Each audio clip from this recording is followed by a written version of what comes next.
Oh look, a shiny replicator. Surely this is going to be simple. You put an item in, item comes out, easy, right? Wrong. This is less printer and more hellish IKEA furniture you assemble with alien blood.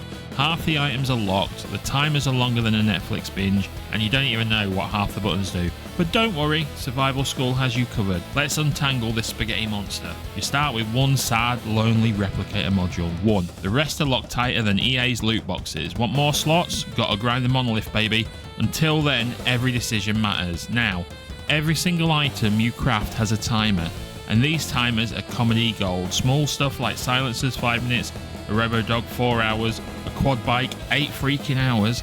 Who designed this? The DMV? If you start that before bed, it'll still be cooking when you're on your second divorce.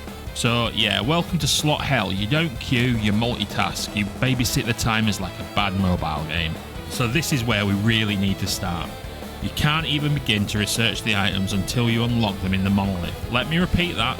If it's locked in the Monolith, it's locked in the Replicator, period. You can drag out 10 rusty Mosins and it won't matter. The Replicator just looks at you like, bro, do you even know Monolith? So then the first priority isn't even the Replicator, it's the Monolith. Unlock gear there, then you can start farming it in the Replicator.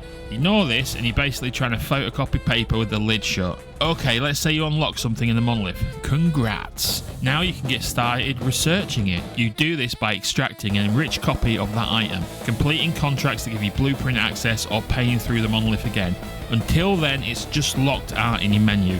Very pretty, very useless. Now for my favourite part, the Chronotrace bar.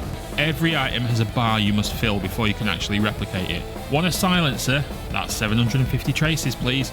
Want an M110? That's 4,000.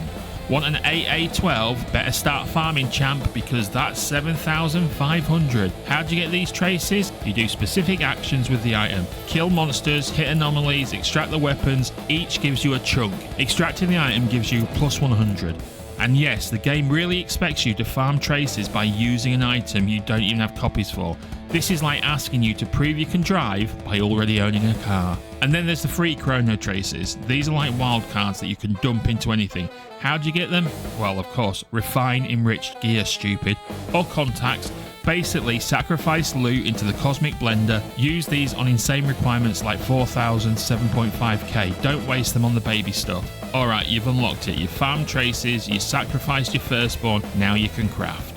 And oh boy, crafting is where the timers kick you in the nuts. Silencer, 5 minutes, not bad. Robo dog signal grenade, 4 hours, okay. Quad bike grenade, 8 hours. Remember, you're crafting grenades that summon these things. You're not just 3D printing a quad bike in your garage, you're making a cosmic Pokeball and hoping it doesn't bug out. If a slot is occupied, well, you're screwed. No queues, no parallel runs, one long craft equals dead replicator for the day.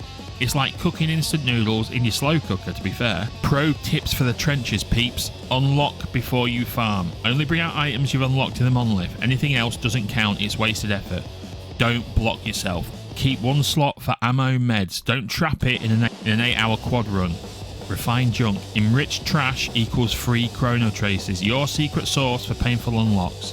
Plan Monolith progression. Every new access level equals new blueprints, new replication modules, new queue slots. Ignore it and you're permanently in crafting poverty. Vehicles aren't worth it early. The quad and robot dog sound cool until you realise you've spent an entire day replicating a single Pokeball. So yeah, the Replicator is slow, punishing and confusing, but it's also your ticket to freedom. Shops will run out, loot is RNG, but your Replicator, that's permanent. Unlock it in the Monolith, farm traces, feed the Cosmic Blender, and for the love of God, don't waste all your slots on quads. This has been Survival School. Next episode, I'll show you which blueprints you should actually grind for first. No, I won't really, I'll do something more interesting. But anyway, till then, manage your slots, raid smarter, and pray to the Monolith. Love you, bye.